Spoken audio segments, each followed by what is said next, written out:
عالم نے چوری نہیں کی بلکہ چور نے داڑھی رکھ لی ہے۔ تو علماء اللہ کی بہت بڑی نعمت بن کر دنیا پر موجود ہیں۔ اگر تمہارے اوپر عذاب نہیں آ رہے، قیامت کی سختیاں ہمارے اوپر نہیں ٹوٹ رہی، اس کی بہت بڑی نشانی یہ ہے کہ اس وقت روئے زمین پر علماء ربانیین موجود ہیں۔ اگر دین کا طالب علم یا عالم دین پڑھنے اور پڑھانے میں اتنا زیادہ مصروف ہو گیا کہ اس کے پاس اپنی بخشش مانگنے کے لیے دعا کا وقت نہیں ہے، تو میرے آقا نے فرمایا عالم دین کو پریشان ہونے کی ضرورت نہیں ہے، اس کی بخشش اور مغفرت کی دعا زمین اور آسمان کی ہر چیز مانگ رہی ہے۔ فرمایا والحیتان فی جوف الماء، فرمایا یہ نہ سمجھو کہ جو کچھ زمین کے اوپر ہے وہ عالم دین کے لیے بخشش کی دعا مانگتے ہیں۔ فرمایا نہیں، یہاں تک کہ سمندر کے اندر رہنے والی مچھلیاں بھی عالم دین کے لیے بخشش کی دعا کرتی رہتی ہیں۔ اس وقت تک قیامت قائم نہیں ہوگی جب تک اس روئے زمین پر علماء موجود ہیں۔ جو دین دشمن قوتیں اور طاقتیں ہیں،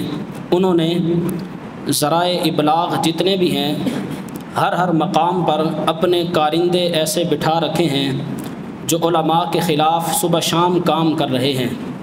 ذرائع ابلاغ چاہے وہ فیس بک ہو، واٹس ایپ ہو، یوٹیوب ہو، اسی طرح پرنٹ میڈیا ہو، اخبارات، مجلات، رسائل، یعنی جتنے بھی ذرائع ہیں ہر مقام پر دین دشمن قوتوں کے کارندے اور لوگ ایسے بیٹھے ہیں جو مسلمانوں کو علماء سے بیزار کرنا چاہتے ہیں۔ اصل میں اس کی وجہ یہ ہے کہ جب تک امت کا تعلق علماء سے رہے گا اس وقت تک امت راہ مستقیم پر رہے گی، اس لیے کہ علماء اصل میں رسول اللہ صلی اللہ تعالی علیہ وسلم کے دین، علم اور شریعت کے وارث ہیں۔ میرے آقا صلی اللہ تعالی علیہ وسلم نے اتنی بڑی ذمہ داری علماء کے کندھوں پر ڈالی ہے کہ انہوں نے تا صبح قیامت رسول اللہ کی شریعت کو اصل جہت کے ساتھ اور اصل چہرہ شریعت کا امت کے سامنے پیش کرنا ہے۔ یہی وجہ ہے کہ آج اگرچہ میرے آقا کو پردہ فرمائے دنیا سے تقریباً 1400 سال گزر گئے، اس کے باوجود شریعت اور دین کا جو اصل چہرہ اب بھی موجود ہے، یہ سارے کے سارے احسانات علماء کے ہیں کہ انہوں نے اپنی نسلوں میں، اپنے شاگردوں میں ایسے لوگوں کو تیار کیا کہ جو صحیح معنی میں رسول اللہ صلی اللہ تعالی علیہ وسلم کے دین اور آپ کی شریعت کے حامل تھے۔ انہوں نے شریعت کا صحیح چہرہ اس امت کے سامنے پیش کیا۔ تو اس وقت یہ ملحدین کا ایک بہت بڑا طبقہ اس کام میں بھی لگا ہوا ہے کہ لوگوں کو علماء سے بیزار کیا جائے اور علماء کی خامیاں ڈھونڈ کر لوگوں کے سامنے پیش کی جائیں۔ ہر طبقے میں غلط لوگ بھی ہوتے ہیں، تو علماء میں بھی کچھ مولوی نما لوگ ہوتے ہیں جس کی وجہ سے علماء کا طبقہ بدنام ہو رہا ہے۔ ایک صوفی سے جب کسی نے پوچھا تھا نا کہ فلاں عالم دین نے چوری کی ہے، تو انہوں نے بڑا پیارا جواب دیا تھا۔ آپ نے فرمایا تھا عالم نے چوری نہیں کی بلکہ چور نے داڑھی رکھ لی ہے۔ کتنا پیارا جواب۔ تو ہر طبقے میں اچھے برے لوگ ہوتے ہیں، علماء کے طبقے میں بھی کچھ لوگ ہیں، لیکن ایک ہی لاٹھی لے کر سب کو ہانکنا یہ ہرگز صحیح نہیں ہے۔ اس لیے کہ علماء کے طبقے میں علماء ربانیین بھی موجود ہیں۔ جب تک امت کا رابطہ علماء سے رہے گا قیامت قائم نہیں ہو سکتی۔ میرے آقا نے جو قیامت کی نشانیاں بیان فرمائی ہیں ان میں سے حضور علیہ الصلوۃ والسلام نے ایک نشانی یہ بھی بیان فرمائی کہ اللہ تبارک و تعالی علماء کو اٹھا لے گا۔ علم جب اٹھ جائے گا اس کے بعد قیامت نے قائم ہونا ہے۔ تو علماء کا دنیا سے رخصت ہو جانا، علم دین کا اٹھ جانا، یہ بھی قیامت کی نشانیوں میں سے اس کو بھی میرے آقا صلی اللہ تعالی علیہ وسلم نے اس کو ایک قیامت کی نشانی قرار دیا۔ علم دین پڑھنا اور پڑھانا یہ بہت بڑی فضیلت ہے۔ اس کو میرے آقا صلی اللہ تعالی علیہ وسلم نے بہت بڑا رتبہ اور بہت بڑا مقام اس کا بیان فرمایا۔ امام رازی تفسیر کبیر میں ایک روایت لے کر آئے ہیں، وہ بڑا پیارا واقعہ ہے کہ ایک شخص حضور علیہ الصلوۃ والسلام کی بارگاہ میں آیا، میرے آقا کو ملنے کے لیے آیا۔ تو جب اس کی ملاقات حضور سے ہوئی تو چونکہ میرے آقا صلی اللہ تعالی علیہ وسلم کی نگاہ نبوت سے کسی کا انجام چھپا ہوا تو نہیں تھا، میرے آقا نے جیسے ہی اپنے اس غلام صحابی کو دیکھا تو حضور علیہ الصلوۃ والسلام نے فرمایا کہ تیری موت آنے میں چند ساعتیں باقی ہیں، 1 ساعت باقی ہے، ساعت آپ یوں سمجھ لیں کہ 1 گھنٹہ باقی ہے۔ حضور نے فرمایا کہ 1 گھنٹے بعد تیری موت آ جائے گی، تیرے وصال کا وقت بالکل قریب آ گیا، میں دیکھ رہا ہوں کہ تیری زندگی ختم ہو چکی ہے۔ 1 گھنٹے بعد، 1 ساعت کے بعد ملک الموت آئے گا، تیری روح قبض ہو جائے گی۔ اب آپ سوچو کہ اگر کسی کو پتہ چل جائے کہ 1 گھنٹے بعد میں مر جاؤں گا، اس کی وہ گھنٹہ، اس کی ساری ترجیحات یہی ہوں گی ہر مومن مسلمان کی کہ میں اس گھنٹے میں اپنی آخرت کو جتنا سنوار سکتا ہوں سنواروں۔ تو اس صحابی کو جیسے ہی پتہ چلا تو صحابی نے عرض کی یا رسول اللہ، اگر میری موت آنے میں صرف 1 گھنٹہ باقی ہے تو حضور مجھے آپ ارشاد فرمائیں، میں چاہتا ہوں کہ میں اس گھنٹے کا جو چند لمحے بچے ہیں، اس کا ایک ایک لمحہ، ایک ایک پل، ایک ایک سیکنڈ ایسی عبادت میں گزارنا چاہتا ہوں جس عبادت کا مقام اللہ کے ہاں بہت زیادہ ہو، یعنی سب سے حد درجہ کی عظمت والی جو عبادت ہے۔ یا رسول اللہ مجھے وہ ارشاد فرمائیں، یہ گھنٹہ میں اس میں صرف کروں تاکہ اپنی آخرت کو سنوار سکوں۔ تو سنو، اس صحابی کو جس کا آخری وقت قریب آ چکا تھا، میرے آقا صلی اللہ تعالی علیہ وسلم نے جو وصیت نصیحت فرمائی اور حضور علیہ الصلوۃ والسلام نے جو کام کرنے کا حکم دیا تھا وہ کیا تھا؟ حضور علیہ الصلوۃ والسلام نے فرمایا تھا فاشتغل بالتعلم، فرمایا طالب علم بن جا، دین سیکھنے میں اپنا یہ 1 گھنٹہ لگا دے۔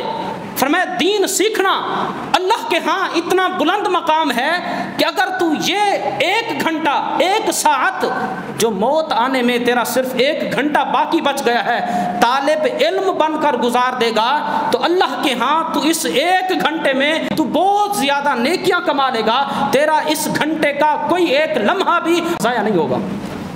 تو طالب علم جو ہے، جو اپنے آپ کو دین کی راہ پر ڈال دیتا ہے اور صبح شام دین حاصل کرنے کی کوشش میں ہے، اس کا رتبہ اللہ کے ہاں اتنا ہے کہ اس کا کوئی لمحہ بھی اللہ کے ہاں ضائع نہیں ہو رہا۔ اسی وجہ سے میرے آقا صلی اللہ تعالی علیہ وسلم نے عالم دین کی عظمت عابد سے زیادہ بتائی ہے۔ ایک بندہ عبادت میں اپنا وقت گزارتا ہے، دوسرا عالم دین، علم دین پڑھنے پڑھانے میں گزار رہا ہے، وہ بندہ جو ساری ساری رات کھڑا ہو کر عبادتیں کر رہا ہے، اس کا مقام اتنا نہیں ہے جتنا مقام اللہ نے عالم دین کو عطا فرمایا ہے۔ ایک حدیث پاک میں حضور علیہ الصلوۃ والسلام نے ارشاد فرمایا عالم دین اور انبیاء کے درمیان صرف 1 درجے کا فرق ہوگا۔ قیامت کے دن اللہ عالم دین کو جو بلند رتبہ عطا فرمائے گا، حضور علیہ الصلوۃ والسلام نے فرمایا انبیاء اور علماء کے درمیان صرف 1 درجے کا فرق ہوگا، عالم دین کو اللہ اتنی بلند جنت عطا فرمائے گا۔ شرط یہ ہے کہ وہ عالم دین باعمل ہو، اس کے عقائد ٹھیک ہوں۔ اگر عقائد ٹھیک ہیں، عالم جو کچھ کہتا ہے اس پر عمل بھی کرتا ہے تو اس کا مقام اللہ کے ہاں بہت بلند ہے، بہت زیادہ ہے۔ نبی کریم صلی اللہ تعالی علیہ وسلم نے علماء کی جو عظمت اور فضیلت کو بیان کیا، اس کے حوالے سے چند روایات میں آپ کے سامنے پیش کرتا ہوں۔ حضرت سیدنا امام اعظم ابو حنیفہ رحمۃ اللہ تعالی علیہ احناف کے امام ہیں، جن کی وجہ سے ہم حنفی کہلاتے ہیں، ہم انہی کے پیروکار ہیں۔ آپ کی عمر مبارک جب 16 سال تھی، یعنی 16 سال کے ابھی بچے تھے، آپ فرماتے ہیں کہ میں بچپن میں اپنے والد محترم کے ساتھ حج کرنے کے لیے گیا تو مسجد الحرام میں پہنچا تو میں نے عجیب منظر دیکھا کہ وہاں ایک استاد صاحب بیٹھ کر طالب علموں کو حدیث کا درس دے رہے ہیں۔ میں بڑا حیران ہوا کہ اتنی عظمت والا استاد کون جو بیت اللہ کے سامنے بیٹھ کر حضور کی شریعت پڑھا رہا ہے، اس کا مقام عظمت کتنی بلند ہوگی۔ حضرت امام اعظم فرماتے ہیں میں نے اپنے والد محترم سے عرض کی کہ یہ کون ہے کہ مسجد الحرام میں بیٹھ کر جس کو پڑھنے پڑھانے کا موقع مل رہا ہے؟ تو میرے والد محترم نے کہا کہ یہ کوئی عام بندہ نہیں ہے، بلکہ یہ حضور کے صحابی حضرت عبداللہ بن حارث رضی اللہ تعالیٰ عنہ ہیں، جنہوں نے علمی حلقہ لگایا ہوا ہے اور طالب علموں کو دین پڑھا رہے ہیں۔ تو حضرت امام اعظم فرماتے ہیں رش بہت تھا، طلباء کی تعداد زیادہ تھی، میں چھوٹا بچہ تھا، میں نے اپنے والد کو کہا کہ میں بھی چاہتا ہوں صحابی رسول سے کچھ دیر میں یہاں پر گزاروں اور صحابی رسول سے رسول اللہ کی شریعت سیکھوں، کوئی حدیث حضور کے صحابی سے سننا پڑھنا نصیب ہو جائے، بڑی عظمت کی بات ہے۔ اب اپنے والد کو کہا کہ جناب مجھے اٹھائیں، تھوڑا سا آگے مجھے پہنچا دیں تاکہ میں ان کی بات کو صحیح طور پر سمجھ سکوں اور اس پر عمل کر سکوں۔ تو آپ کے والد نے اٹھایا، امام اعظم کا بچپنا ہے، اٹھا کر آگے کیا تو حضرت امام اعظم ابو حنیفہ کے دل میں دین کی تڑپ تھی کہ میں دین حاصل کروں۔ تو دیکھو قسمت کیسی کھلی، دل میں تڑپ دین حاصل کرنے کی ہے۔ آگے سے صحابی رسول حضرت عبداللہ بن حارث جو حدیث بیان کر رہے تھے وہ بھی علم دین حاصل کرنے کی فضیلت پر حدیث تھی۔ تو آپ آگے پہنچے، حضرت امام اعظم فرماتے ہیں جب میں پہنچا تو میں نے کیا سنا، حضرت سیدنا عبداللہ بن حارث رضی اللہ تعالیٰ عنہ یہ بیان فرما رہے تھے، سمعت رسول اللہ صلی اللہ علیہ وسلم، کہ میں نے اللہ کے رسول سے اپنے کانوں سے سنا، حضور علیہ الصلوۃ والسلام نے فرمایا تھا، یقول من تفقہ فی دین اللہ کفاہ اللہ تعالی مہمہ ورزقہ من حیث لا یحتسب۔ فرمایا اللہ کے رسول علیہ الصلوۃ والسلام ارشاد فرمایا کرتے تھے کہ جو شخص علم دین سیکھنے کی اور علم دین کی فقاہت کو حاصل کرنے میں اپنا وقت لگا دیتا ہے، اللہ تبارک و تعالی ساری اس کی مشکلات کو حل فرما کر اس کو وہاں سے رزق عطا فرماتا ہے جہاں سے اس کو گمان نہیں ہوتا کہ اللہ تبارک و تعالی مجھے یہاں سے بھی رزق عطا فرمائے گا۔ تو عالم دین کی ایک عظمت اور ایک فضیلت یہ بھی ہے، اگر وہ رزق کمانے میں اپنا وقت نہ بھی لگائے بلکہ سارا کا سارا وقت دین پڑھنے اور پڑھانے میں لگا دے، میرے آقا رسول اللہ صلی اللہ تعالی علیہ وسلم یہ ضمانت دے کر گئے ہیں کہ عالم دین کو اللہ وہاں سے رزق عطا فرمائے گا جہاں سے اس کو گمان بھی نہیں ہوتا۔ لوگ ڈرتے ہیں کہ ہم اپنے بچوں کو اگر حافظ، قاری، عالم، محدث، فقیہ بنا دیں گے تو پتہ نہیں کھائے گا کہاں سے۔ ایک بندہ مجھے ملا، میں نے اس کو کہا کہ تیرا بیٹا ہے، سمجھدار ہے، وہ میرے پاس پڑھتا تھا، میں نے کہا اس کو حافظ قرآن اور عالم دین کیوں نہیں بناتا، سمجھدار ہے، اچھا عالم دین بنے گا۔ اس نے پتہ کیا جواب دیا، مجھے بڑا دکھ ہوا، اس نے کہا کہ استاد جی مجھے اللہ نے ایک ہی بیٹا دیا ہے، اگر اس کو بھی مولوی بنا دوں تو میرے بڑھاپے میں مجھے کام کون آئے گا۔ یعنی اس کے ذہن میں یہ تھا کہ جو مولوی بن جاتا ہے وہ بیچارہ ہوتا ہے، اس کے پاس اپنا گھر چلانے کے لیے کچھ نہیں ہوتا، تو ہمارے بڑھاپے میں کیا کام آئے گا۔ اس نے کہا کہ اگر میرے 4-5 بیٹے ہوتے تو چلو ایک کو حافظ قاری بناتا، اب میرا ہے ہی ایک تو اس کو میں سکول پڑھاؤں گا تاکہ بڑھاپے میں ہمیں کام آ سکے۔ یعنی لوگوں کے ذہن میں یہ ہے کہ جو علم دین کی راہ پر چلتا ہے وہ بیچارہ بھوکا مر جاتا ہے۔ میں صحیح بتا رہا ہوں، کبھی بھی آپ نے یہ نہیں سنا ہوگا کہ کوئی عالم دین بھوکا مر گیا، بھوکا نہیں مرا، زیادہ کھا کے مر جائے وہ اور بات ہے، بھوکا کوئی عالم دین کبھی بھی نہیں مرے گا، کیونکہ میرے آقا کا فرمان ہے، حضور علیہ الصلوۃ والسلام نے فرمایا وَيَرْزُقُهُ مِنْ حَيْثُ لَا يَحْتَسِبُ، اللہ اس شخص کو اتنا رزق عطا فرماتا ہے اور وہاں سے عطا فرماتا ہے جہاں سے اس کو کوئی گمان بھی نہیں ہوتا۔ کس کو؟ جو اپنا وقت دین پڑھنے اور پڑھانے میں لگا دیتا ہے۔ یہ علماء کی عظمت خود میرے آقا صلی اللہ تعالی علیہ وسلم نے بیان فرمائی ہے۔ اسی طرح ایک اور حدیث پاک کے اندر حضور نبی کریم صلی اللہ تعالی علیہ وسلم نے بڑے واضح الفاظ میں علماء کی عظمت اور شان کو بیان فرمایا۔ حضور علیہ الصلوۃ والسلام نے فرمایا کہ من سلک طریقا یطلب فیہ علما، جو شخص علم دین حاصل کرنے کے لیے کسی راہ پر چلا، فرمایا وہ یہ نہ سمجھے کہ میں یہاں سے لاہور جا رہا ہوں، میں ملتان جا رہا ہوں، میں کراچی جا رہا ہوں دین حاصل کرنے کے لیے۔ سنو میرے آقا صلی اللہ علیہ وسلم نے کیا فرمایا، فرمایا اسلک اللہ بہ طریقا من طرق الجنہ، وہ بندہ جنت کے راستے پر چل رہا ہے۔ ایک بندہ لاہور سے آ رہا ہے ملتان دین حاصل کرنے کے لیے، فرمایا وہ طالب علم یہ نہ سمجھے میں ملتان جا رہا ہوں، بلکہ وہ یہ سمجھے میں جنت جا رہا ہوں۔ یہ عالم دین کی شان ہے کہ جو دین حاصل کرنے کے لیے سفر کرتا ہے۔ اس کے بعد سنو حضور علیہ الصلوۃ والسلام نے کیا فرمایا، جامع ترمذی کی حدیث ہے، میرے آقا صلی اللہ علیہ وسلم نے فرمایا ان الملائکہ لتضع اجنحتها رضا لطالب العلم، فرمایا طالب علم کی رضا کے لیے، طالب علم کو خوش کرنے کے لیے، دین پڑھنے والے کو خوش کرنے کے لیے اللہ کے فرشتے اپنے پر بچھا دیتے ہیں۔ فرشتے طالب علم کی اتنی عزت کرتے ہیں کہ اپنے نورانی پر بچھا دیتے ہیں۔ یہ عالم دین کی اور طالب علم کی شان ہے۔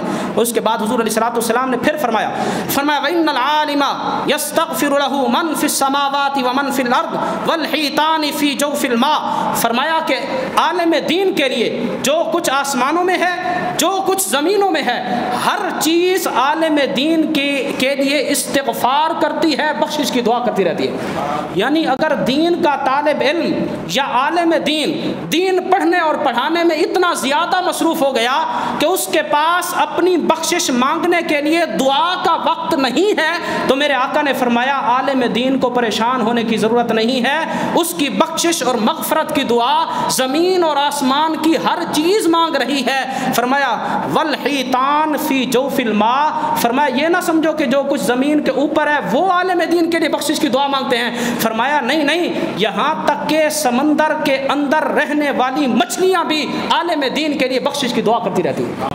یہ رتبہ ہے عالم دین کا کہ جس نے اپنا وقت دین کو سمجھنے اور سمجھانے میں لگا دیا، اس لیے کہ علماء تو انبیاء کے وارث ہیں، انہوں نے اس چیز کو اپنے کندھوں پر اٹھایا ہوا ہے جو بوجھ رسول اللہ صلی اللہ تعالی علیہ وسلم ساری امت کا بوجھ علماء کے کندھوں پر ڈال کر گئے ہیں۔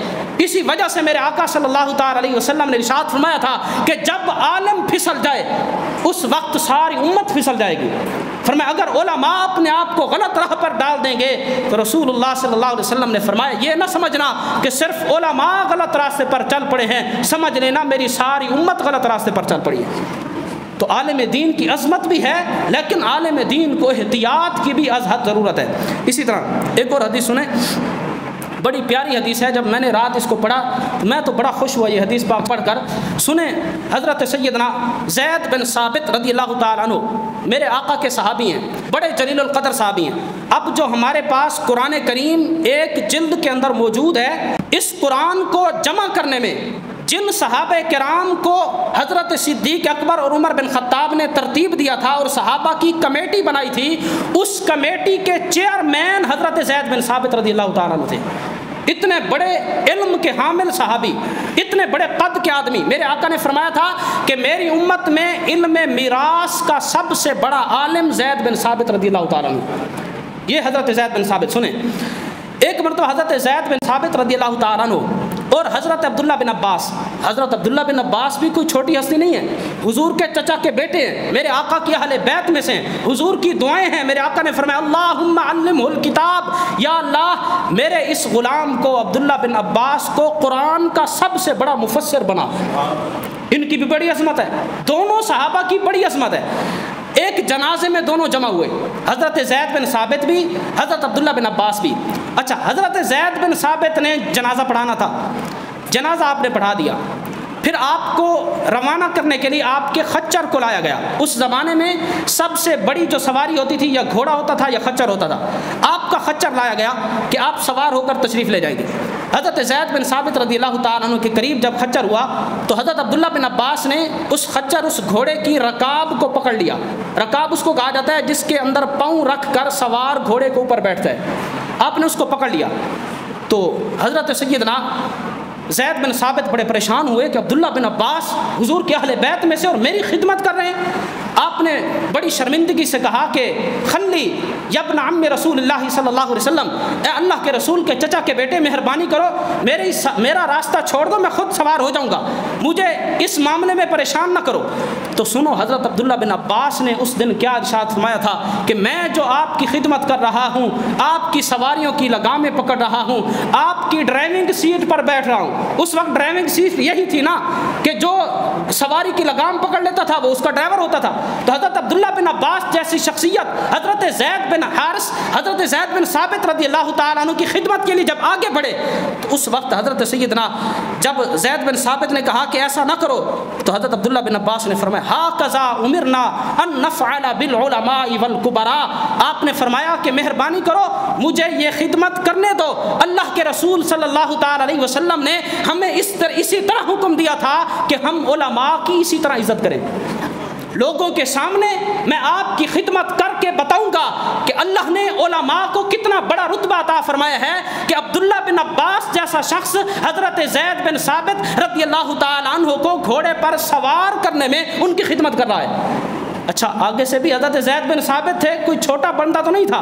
حضرت زید بن ثابت نے کہا کہ آپ نے ٹھیک کہا، میرے آقا نے علماء کی عظمت اور قدر و قیمت اتنی بیان کی ہے، جو کچھ آپ کر رہے ہیں ٹھیک کر رہے ہیں، لیکن اپنا ہاتھ تو دکھاؤ۔ حضرت زید بن ثابت نے حضرت عبداللہ بن عباس کو کہا اپنا ہاتھ دکھاؤ۔ ان کا ہاتھ پکڑا، پکڑنے کے بعد حضرت زید بن ثابت نے فقبل زید بن ثابت رضی اللہ تعالیٰ عنہ، ہاتھ پکڑ کر حضرت عبداللہ بن عباس کے ہاتھ کو چوم لیا۔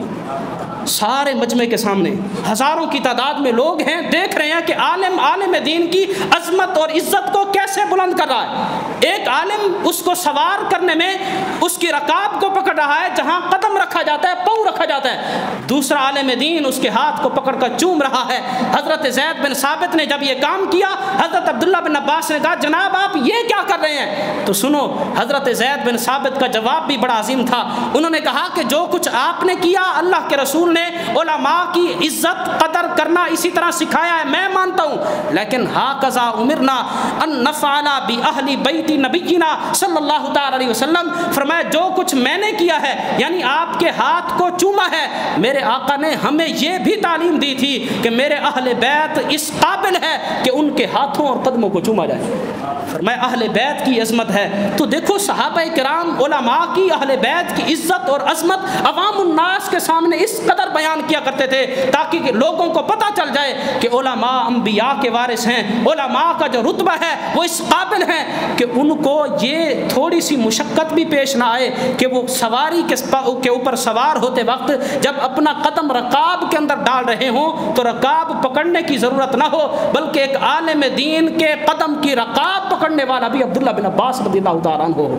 تو اس وقت ضرورت ہے کہ امت مسلمہ علماء کے قریب ہو، اپنے آپ کو علماء کی پیروکاری میں لگا دے۔ میرے آقا صلی اللہ تعالیٰ علیہ وسلم نے بیان فرمایا کہ اس وقت تک قیامت قائم نہیں ہوگی جب تک اس روئے زمین پر علماء موجود ہیں۔